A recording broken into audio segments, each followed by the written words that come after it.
Hello, everybody, and welcome to the Commander Pod, your Magic the Gathering podcast for all things Commander. My name is Kelton Hell. And I'm Spencer Simpson, and today we're talking about when you should update your decks and when you should just take them apart. Yeah, this is something that I'm really constantly battling with, and it's something that I've wanted to talk about on the show for a little while now. I feel like I just have so many decks that just sit on my shelf and don't get played very often. And there's a lot of reasons why I'm not playing them, and I'm always battling between, do I just take the deck apart or do I try and fix it or rebuild it? And that's always a really hard question to answer. Yeah, it's really tough because it's like your baby. Most of the time you spent a lot of, right? That sounds silly, but like you spent a lot, especially you, I know, have spent a lot of time building the deck and putting it together.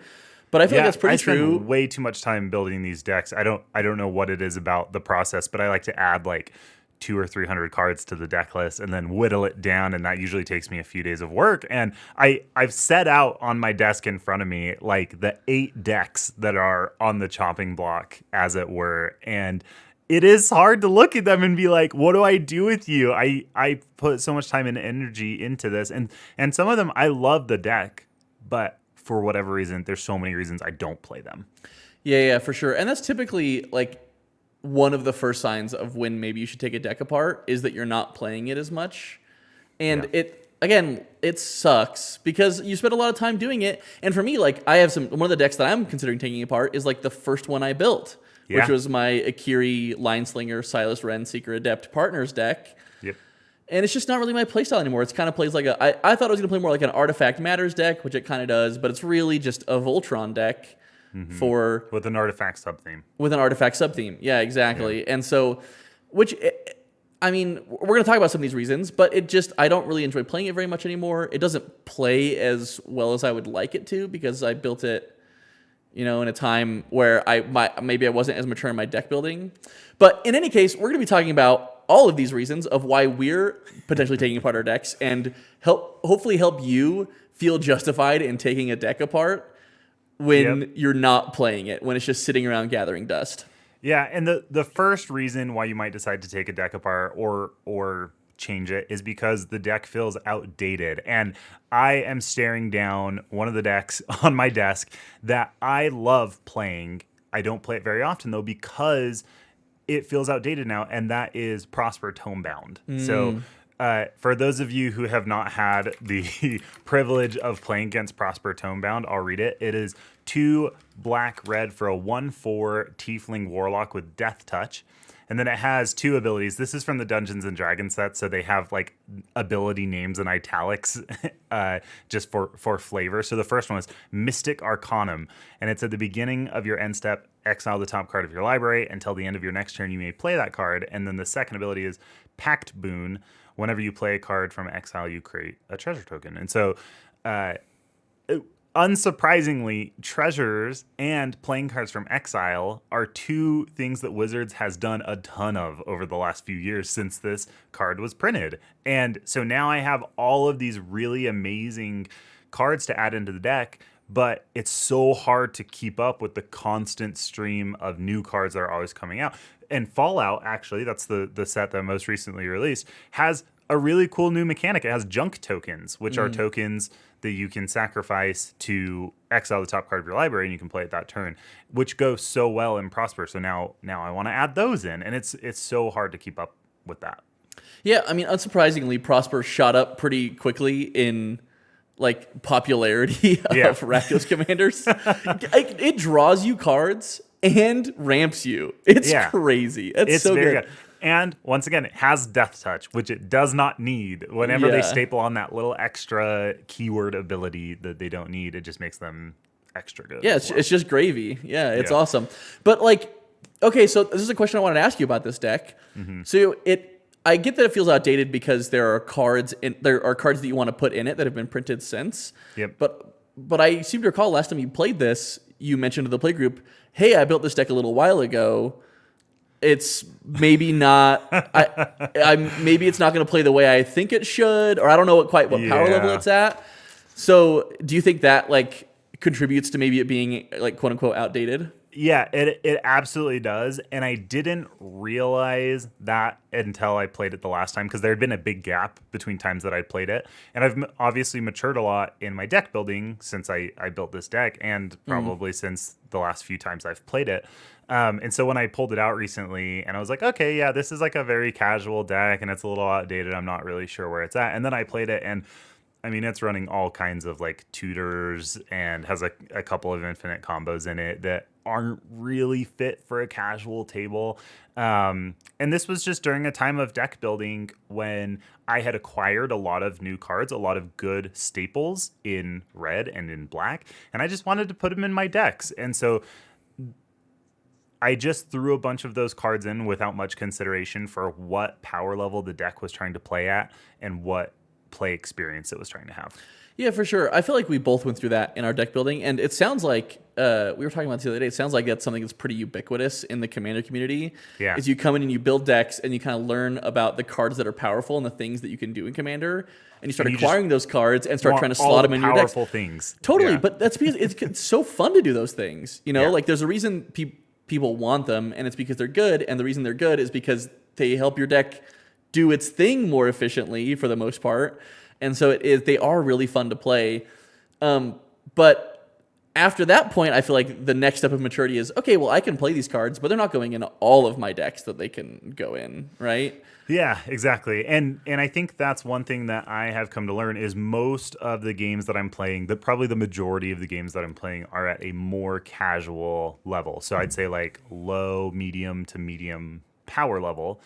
And that's where I want this deck sitting at. And treasures can be very powerful just because treasures are inherently very powerful in Commander. But I want this deck to focus more on the exile part. And so I want to rebuild this deck around that theme where it is casting more cards from exile rather than just trying to do Rakdos generic good stuff and comboing off. Sure, yeah. You're taking out the Twin Flame and Dualcaster Mage for things that actually care about exile, right? Yeah, like exactly. those type of.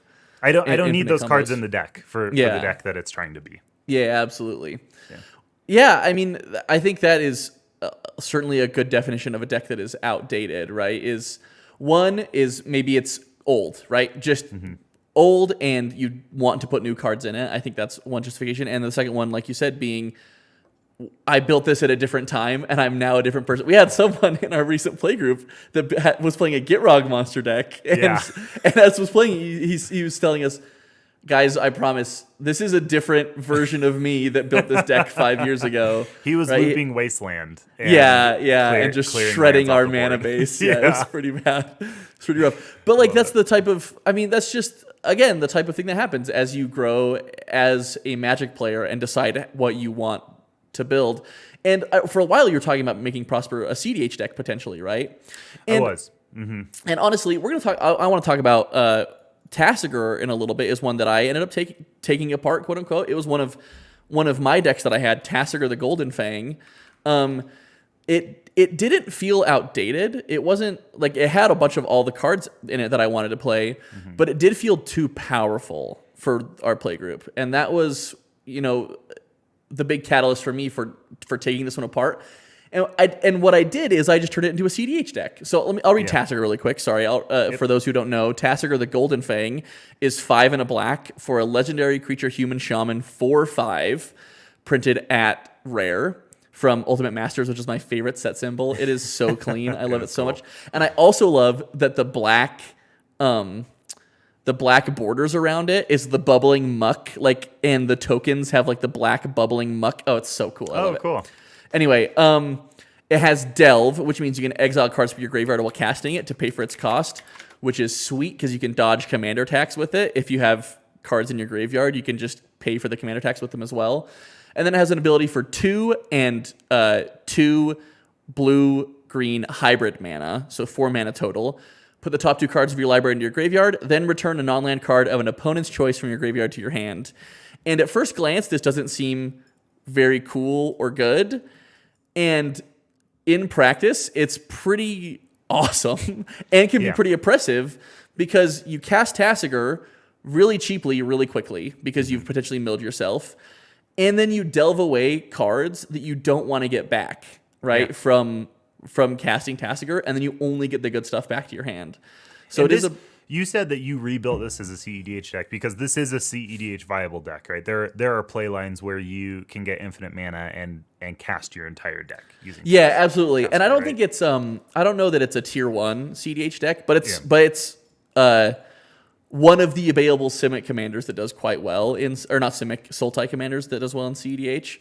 And for me, that was effectively taking the deck apart, right? Is that Yeah. I no longer played it in my typical casual play group, and now play just when I play CEDH online with my Tasker deck. But I think that is like a valid version of like taking a deck apart, is even just changing the power level of the deck, right? Like that's, which I guess counts as updating it. But for me, this was effectively, oh, I'm never going to play this again with my friends. I'll just play it, when I play CEDH. Yeah, definitely. And I think Tasigur is a really good example of a commander that wants to be played in a very powerful way. Like it's the most fun to play, and it functions the best when you are doing some of those broken things. Yeah. And so I have a similar commander that falls into this category of it's at the wrong power level, and it's Korvold Fake Cursed King. So this is 2 black, red, green for a 4/4 Dragon Noble with flying. Whenever it enters the battlefield or attacks, you sacrifice another permanent. And then whenever you sacrifice a permanent, put a 1/1 counter on Korvold and draw a card. So Korvold is infamously an extremely powerful commander. It doesn't take much for Korvold to be really, really good. I would say that I probably tried to build this at like a mid to mid high power level, and it's just not fun to play against. And part of it is the play pattern. So I built it somewhat as like a treasure deck because I think that's where Korvold is probably at its most powerful, because treasures, instead of just being tap, sacrifice, add 1 mana to your mana pool, treasures are now tap, sacrifice, add a mana, draw a card, put a 1/1 counter on Korvold, which is just so much value on a token. Yep. And the way this ends up playing is you sack a treasure, you draw a card, and then now you have new information. And so you reconsider all the cards in your hand and everything on the battlefield, and you're like, okay, I don't want to do anything yet. Let's draw another card. So you sacrifice another treasure, you draw another card, and it just repeats like that. And it gets it bogs the game down so much. And so Korvold, I think, is really cool, and people like to play Korvold. That's why it's so popular, on top of just being very powerful. But I'm trying to figure out how to rebuild him to not have that play pattern that wants to just be going a million miles an hour and be at this really high power level. And so right now I'm considering making him a food deck. I've been wanting to build a food deck, and I think Korvold could be a fun way to build around it, where I'm not just taking super long turns by sacrificing treasures. Yeah, well, it's in a lot of good food supporting colors, which is pretty fun. Exactly. So you could totally do that. But this is something we've talked about before, that realistically, there are some commanders that just have a floor of how low power you can build them. And I think Korvold kind of is just one of those commanders. Because if you create any treasures, they're drawing you cards. It's crazy. Yeah. There's really not a way to build a low power Korvold. Like actual obviously low power. Yes, I mean it scales with the cards you put in there, right? If you put in a Dockside Extortionist and you're creating like 10 treasures, that's like different than playing, I don't know, some 2-mana pirate that creates a treasure when it dies or whatever, right? Yeah. But even so, that 2-mana pirate that creates a treasure when it dies gets sacrificed by Korvold. You draw a card, and then you create a treasure and draw another card and create a mana, right? Sure. Like it all kind of just. I think he's just incredibly powerful, and it totally makes sense that when you built him, not only, again, this was kind of in the era that we built a lot of decks at this time, so we've kind of been having to slowly go through and take our decks apart. That kind of broke what are now our deck building rules. Yeah. But I think Korvold naturally pulls you in that direction, right? Definitely, because, I mean, you can build this several ways. You can build as a treasure deck, as an aristocrats deck.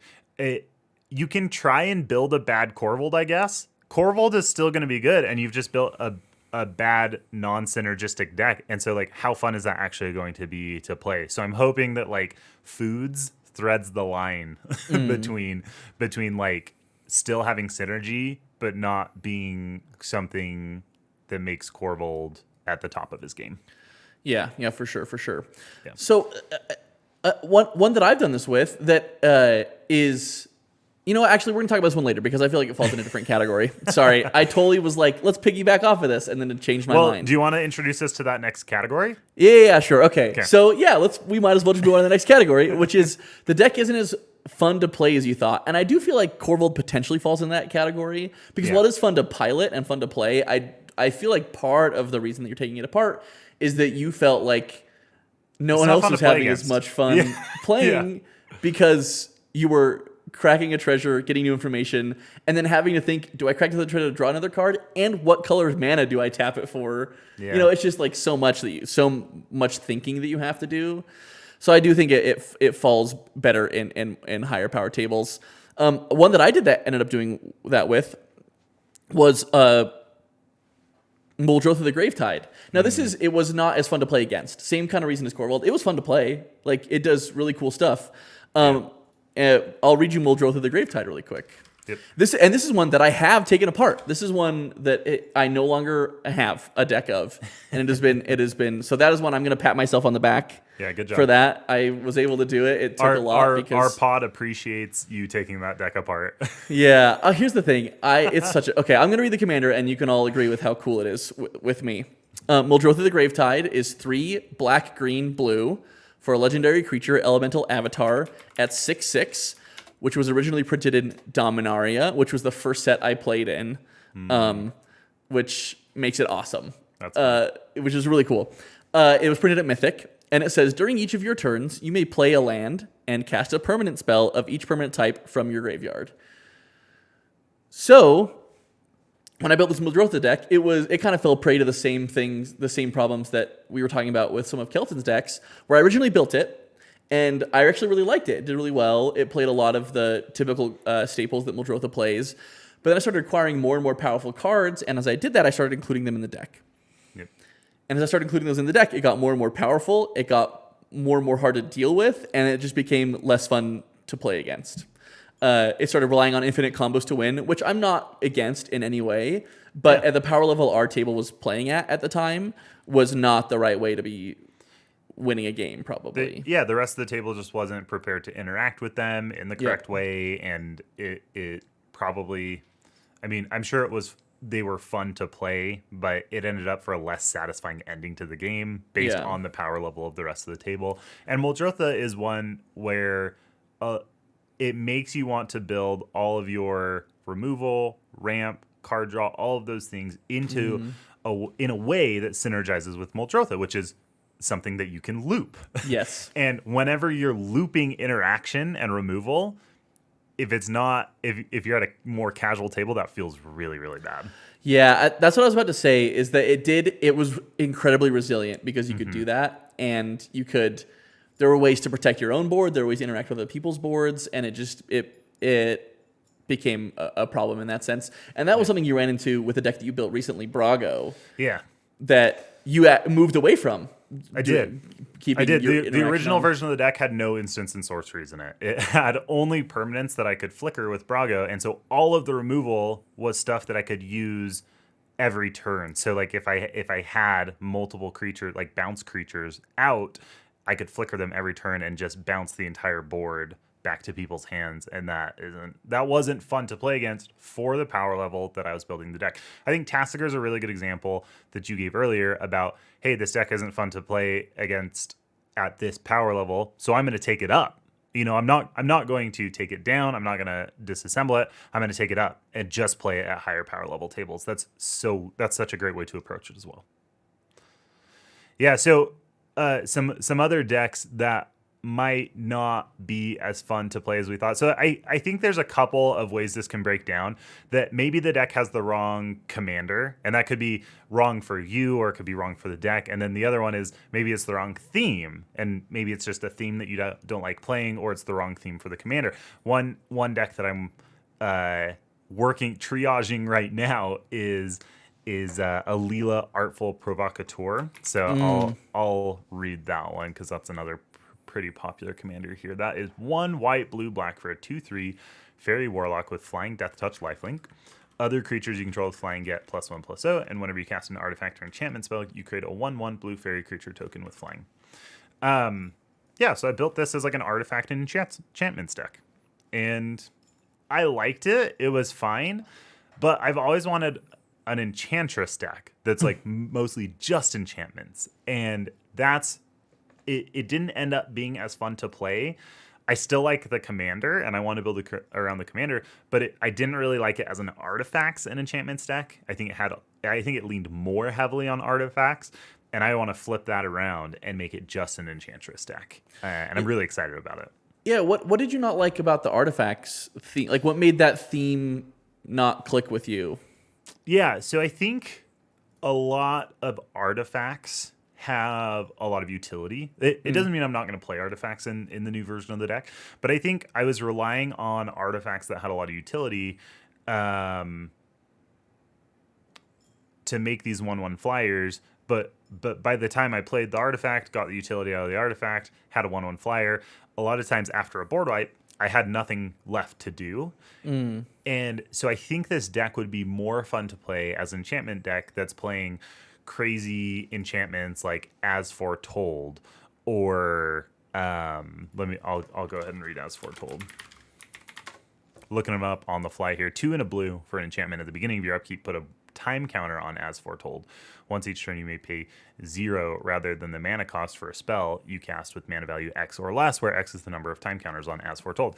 These are just enchantments. There's a lot of like kind of big, flashy, fun enchantments. There's another one that's getting reprinted in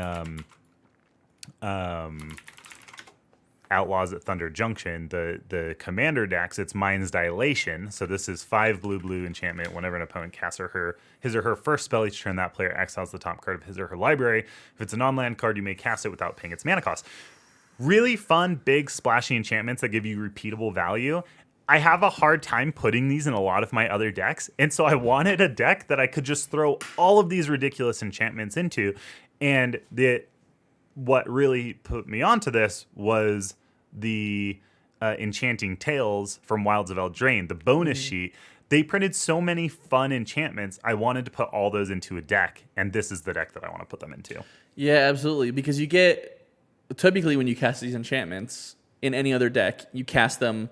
I mean, Mind's Dilation obviously is really strong, but but like As Foretold, you have to wait until your turn to get some benefit out of that, and potentially wait multiple turns to get like really good benefit out of it. But the fact that you're just like getting a 1/1 that can like chump block, to protect you until you're getting value. Yeah, exactly. It's really is very, very good. Yeah. No, I mean I totally get that. I've had the same thing happen where, I mean, both of us did actually.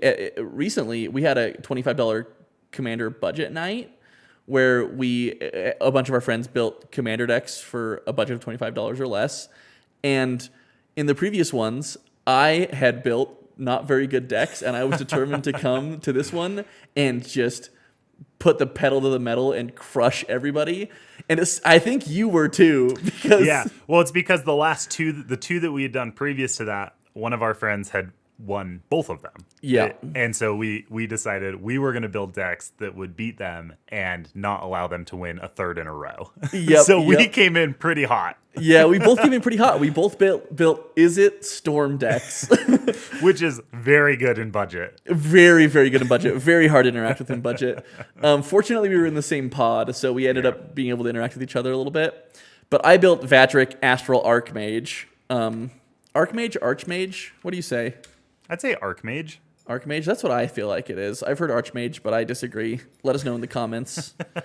Get in the comments, as Brennan Lee Mulligan would say. Vadrik Astral Archmage is 1 blue-red for a legendary creature human wizard at 1/2 from Midnight Hunt at rare. And it says, if it's neither day nor night, it becomes day as Vadrik Astral Archmage enters the battlefield.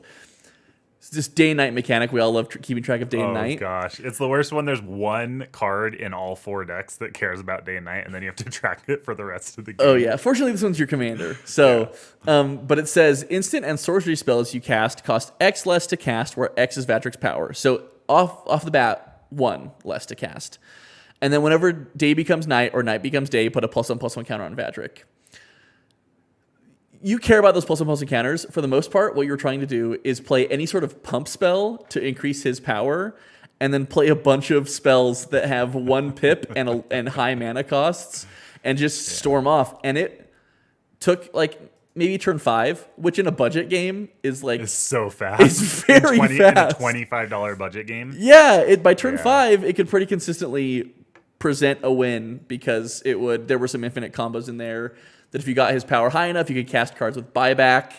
I think the one is called Searing Touch. I'll just read that one really quick because I do think it's actually kind of cool.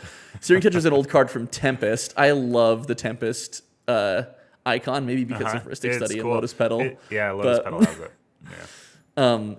But it's 1 red for an instant with buyback 4, and buyback is you can pay that mana when you cast a spell, and if you do, instead of putting it in your graveyard, you put it back into your hand. So if you have Vadric at 4 power, it costs 1 red mana.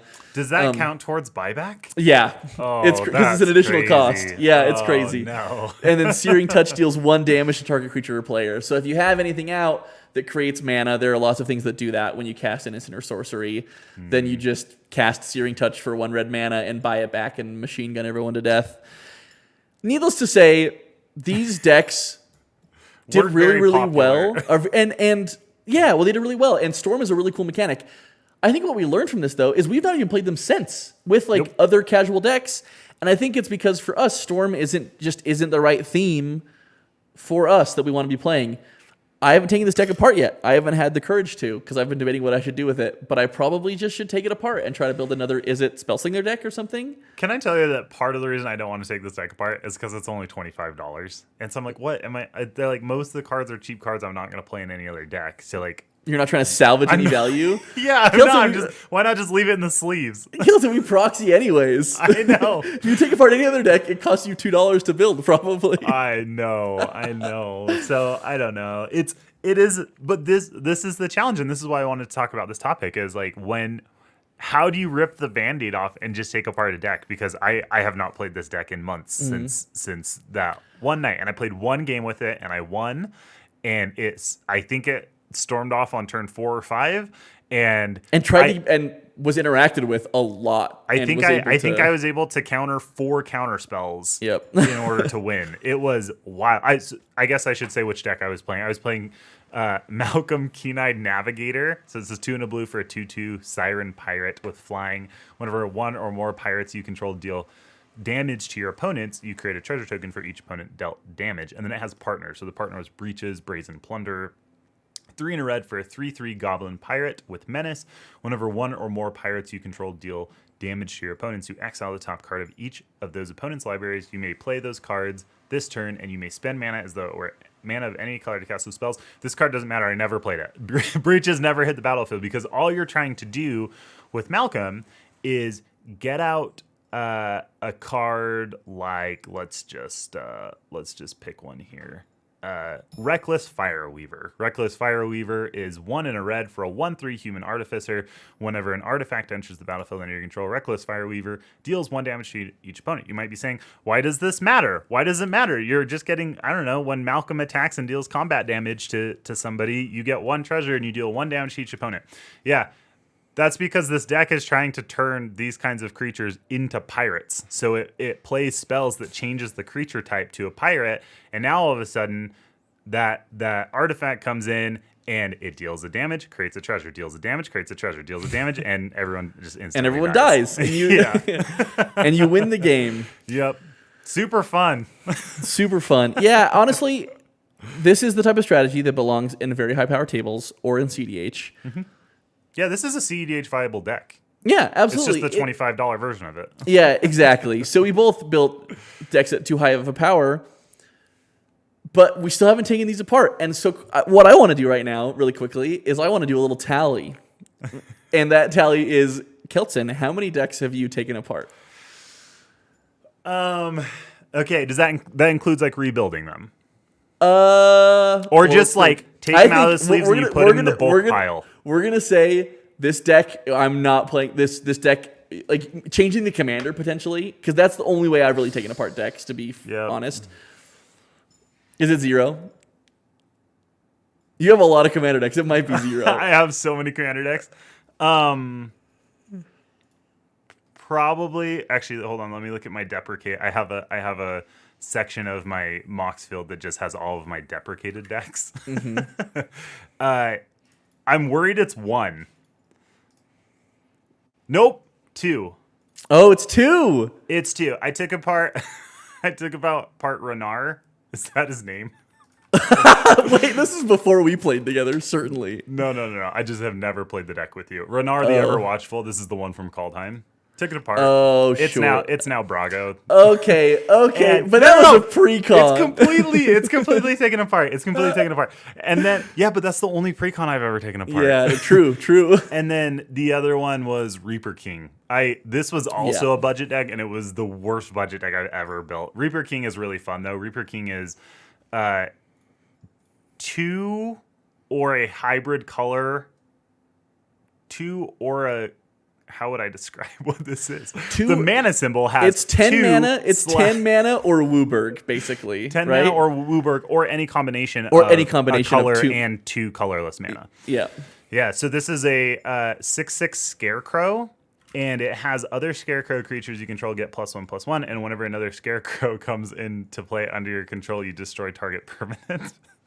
It's First cool. off, why did I think that this was going to be a fun deck to build at a $25 budget level? It was not. It just basically runs Changelings, and then like 8 board wipes or something like Yeah, that. you played a lot. 9. There were 9 board wipes in the deck. It was just board wipe tribal, and it sucked. It was not fun to play. It was not fun to play against. So funny. And that one got taken apart because I like the commander. The commander's cool, and I got the secret lair art for it, so it's just sitting in a binder.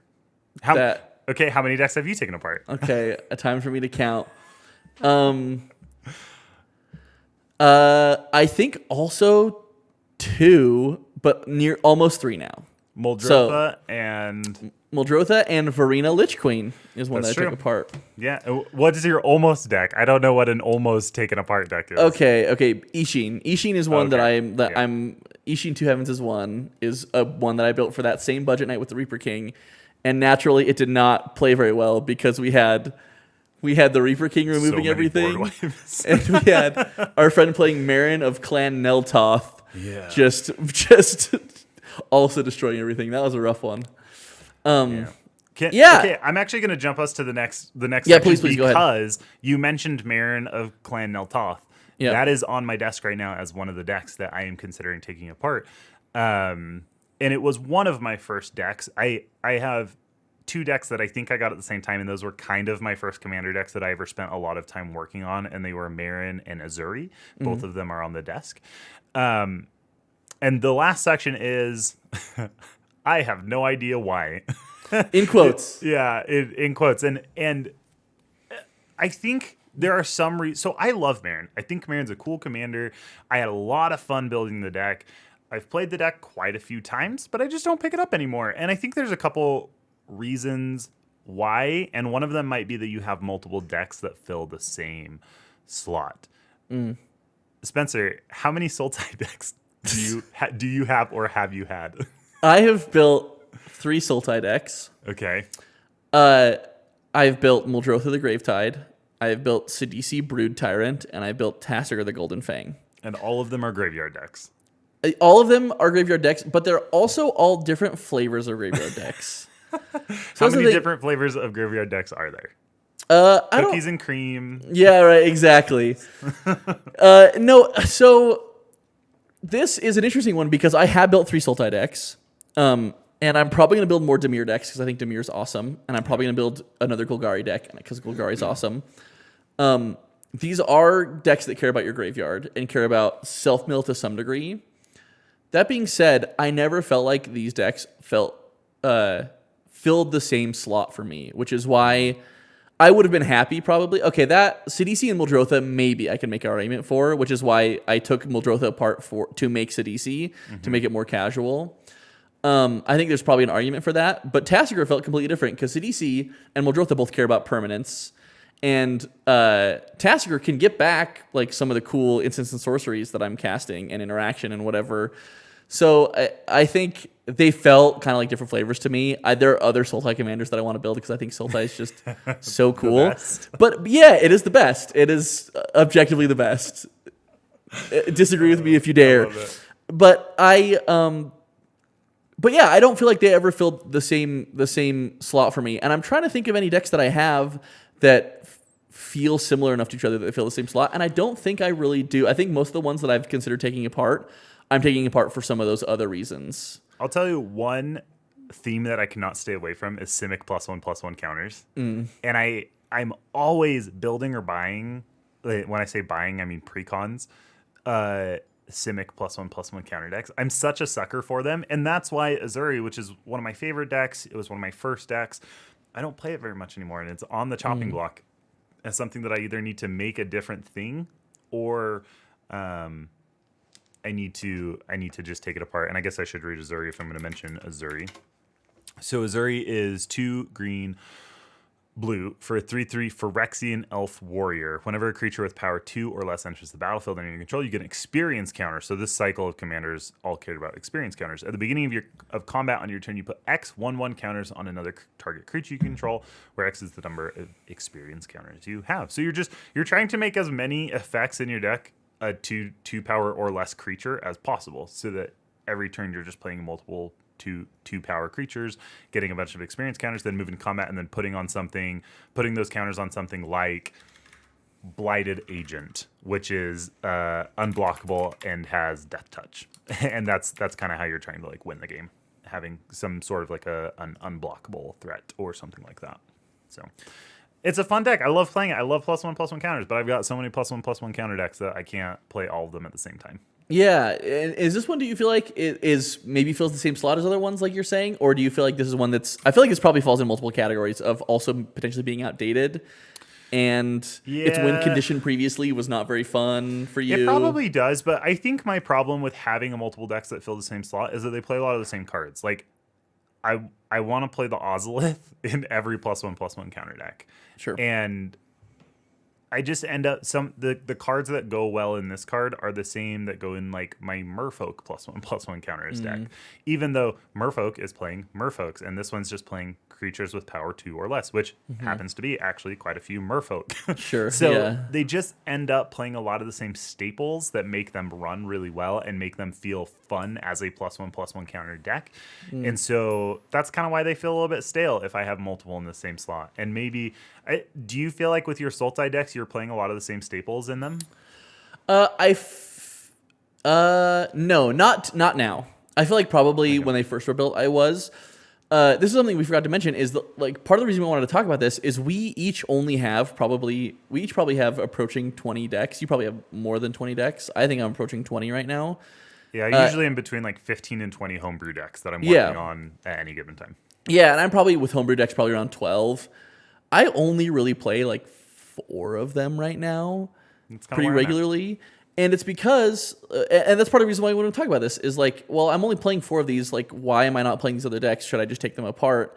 And Sidisi is one of them. And Tassiger's one of them that I'm playing in a CDH, context. And so now they're like completely different from each other, right? Tassiger's playing like heuristic studies and all the really good CDH staples, and Sidisi is now an Umori partner deck that can't play any of those CDH staples. That's true. That was a really good way for you to find a new way to build a Sultai deck that doesn't just use all the same cards as your other ones. Yeah. So coming up here on the end of the episode, we didn't talk about this beforehand, but I'm wondering if we can both commit to taking apart one deck, either putting the cards away or building it into something different. I want to know what the one you can commit to taking apart is. Okay. The first one that jumped to my head was my Akiri Silas Ren deck. That one's gonna hurt because that was my first. That was my very first homebrew commander deck outside. Okay, I originally built Sidri Galvanic Genius, which we'll show here. I can read it. We're kind of ending here. I'll read it because I think it's awesome. Read it. I'm gonna read mine too. So okay, Sidri Galvanic Genius. If I can spell it, is Esper, costs Esper, so white, blue, black for a 2/2, legendary creature, human artificer. And you pay a blue, and target non-creature artifact becomes an artifact creature with power and toughness equal to its converted mana cost until end of turn. And you can pay white and black to have target artifact creature gain death touch and lifelink until end of turn. So this deck's really fun because you play a bunch of big artifacts, and then you get Sidri out. And then for 1 mana at instant speed, you get death touching blockers. which I think is awesome. My favorite card in here that has done so well in it, and I typically can politic out of getting removed, is Staff of Nin. Oh, man. The Staff of Nin is a 6-mana artifact that says at the beginning of your upkeep, draw a card. That's pretty good, but it also costs 6 mana, so it's pretty expensive. But it has tap, Staff of Nin deals 1 damage to any target. So what you do is at instant speed, you pay blue, white, black to make Staff of Nin an artifact and give it Death Touch and Lifelink and tap it and deal 1 damage to any creature to kill it. Yep. And then also you can block with it as a 6/6 Death Toucher, which is Pretty sweet. pretty awesome. So Yeah, it's a it's fun deck. really fun deck. Got repurposed into Akiri and Silas, who should I read them as well? I'll read them. Yeah, we got to know what you're talking about here.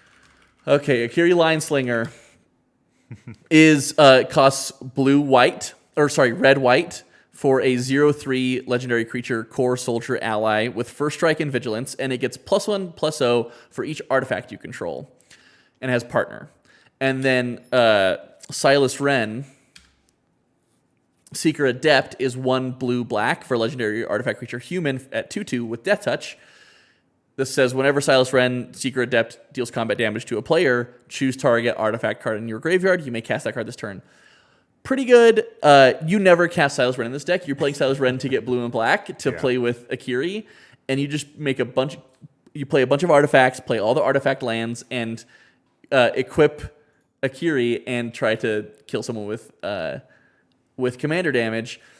And this was a change from Sidri because I really wanted to make a deck that was 4 colors. I was really excited about adding colors to the deck and doing some cool stuff.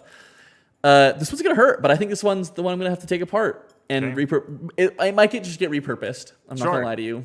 But no, that's great. That's great. You don't have to just bin it. You can repurpose it. So the one that I'm thinking about taking apart, I think I do want to rebuild it, but I don't know what it's going to be rebuilt into yet. So I'm just going to bin it.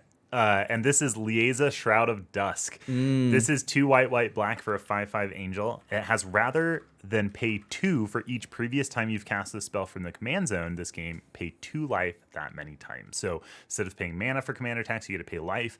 And then it has flying and life link. And then whenever a player casts a spell, they lose 2 life. There's a couple of themes going on here that I love. I do like a little bit of lighthearted stacks. I'm not super into stacks, but I do like a little bit of light stacks. And then I love Orzhov life gain decks. I think it's really, really fun. So this is one that's near and dear to my heart. I've had a lot of fun playing this deck a lot of times, but I've just moved on. It's just not the theme of deck that I'm into playing right now. I would like to rebuild it as a different Orzhov life gain deck, or there's one of the ones that I'd really like to rebuild this into is Comball, Console of Allocation, which is 1 white black for a 2/3 human advisor. Whenever an opponent casts a non-creature spell, that player loses 2 life and you gain 2 life. But there's also a new Comball that's getting printed, and Outlaws of Thunder Junction, that I also think looks really cool. This is 1 white black for a 2/4 human advisor. Whenever 1 or more tokens enter the battlefield under your opponent's control, for each of them you create a tapped token that's a copy of it, and this ability triggers only once each turn. And then whenever 1 or more tokens enter the battlefield under your control, each opponent loses 1 life and you gain a life. This one looks really fun. So when this one comes out, if it looks promising, if I find a cool way to build it, then I might repurpose it into that. But this week I'm just going to take apart Lieza. It's going to happen. Okay. All right. Pinky promise. Pinky promise. We're taking these decks apart. We'll report back on what happened to these decks. Oh, that's going to break my heart. But here's the thing. It's tough. And one caveat that we want to, append to the end of this is that we're not saying that you need to take your deck apart. Like, again, you saw in this exercise that that's a difficult thing to pick a deck that you've spent a lot of time on, that you've really liked, and take it apart. But ultimately, if you're not playing a deck anymore, then it's probably it's also okay to take it apart. Yes, you don't exactly. have to, but it's also okay to take it apart. But it's okay. Exactly. Yeah. And taking a deck apart, like we said, can just be repurposing. So you say, well, I want to change it to something else. Something exciting got printed in these colors. I'm going to turn it into that instead. Just keep your mind open, because I think it can clear up a lot of, we didn't even get a chance to mention it. It can clear up a lot of mental space for you to not have to, think about one more deck that you need to update all the time. Like I said, I generally have between 15 and 20 homebrew decks at one time that I'm either building or taking apart or playing, and it is a lot of mental energy every time a new set gets printed to look at 360 cards and say, oh boy, like which cards do I need to put in these 15 to 20 decks, and trying to always think of, oh, which new cards should I be buying, watching prices on cards that I want to buy that have been on my list for a long time. And yeah, it just takes a lot of mental energy. So I want to free up that mental energy so that I can build new creative fun decks that I want to play and that I'll end up playing more. Yeah, absolutely. Absolutely. It can really turn into a lot. And so I guess another point here is it's also fine to have a deck that you do love to play and not update it all the You time. play it once a year. Or, yeah, and I actually really like that. That was something I did want to talk about earlier that I missed is that is one way I've heard of deck building is that deck is a snapshot of that moment in time when you built that deck, and that's it. That's the deck. You don't update it. Once it becomes too outdated, you just take it apart and you build a different deck. But that decks can sometimes just act as a snapshot of wherever that deck was when you built it. I really think I should approach it that way a little bit more. I don't do that enough. There are a couple pet decks. Garth One Eye is one that I'm gonna keep forever and keep updating. Yeah. But I think it's a really good way to go about your casual decks to say I built it. This was built 2024 by me. Put some of the sweetest new cards in it, and I'm not gonna touch it. And so I think that's really good. Well, thank you all for listening. It's okay to take your decks apart. We really appreciate Be brave. Be strong. We really appreciate all the support we've got from all of you. Thank you for interacting. Thank you for commenting and liking and subscribing. These things help us out a ton. We've really enjoyed doing this with you. Yeah, we love hearing your comments. Please let us know what decks you're considering taking apart, and if there's one that this episode has convinced you, it's time to repurpose or put in the binder for now. Yes, absolutely. We just love to hear your feedback. We love to interact with all of y'all. So thank you so much for listening again. Be sure to check us out next week as well. We release weekly on Mondays, our podcast. We've got a lot of fun stuff coming down the tracks for upcoming episodes that we're really excited to talk about. Check us out on YouTube or on Spotify. You're watching one of those places, but tell your friends, invite them to listen to us. We are just, trying to grow and get people to listen to us. You can check us out on thecommanderpod.com. If you have questions or comments, you can email us there. Comment on our videos. We try to be very responsive about those. If you want to see any of our decks, let us know which decks you want to see. We're going to eventually try to get them all of our current decks into our the Commander Pod Mox field. But let us know if there's ones that you want that we've talked about that aren't in there that you'd like us to put in there, and we'll try to prioritize those ones. Thank you again for listening. Hope to see you next week. And until then, remember to always pay the one.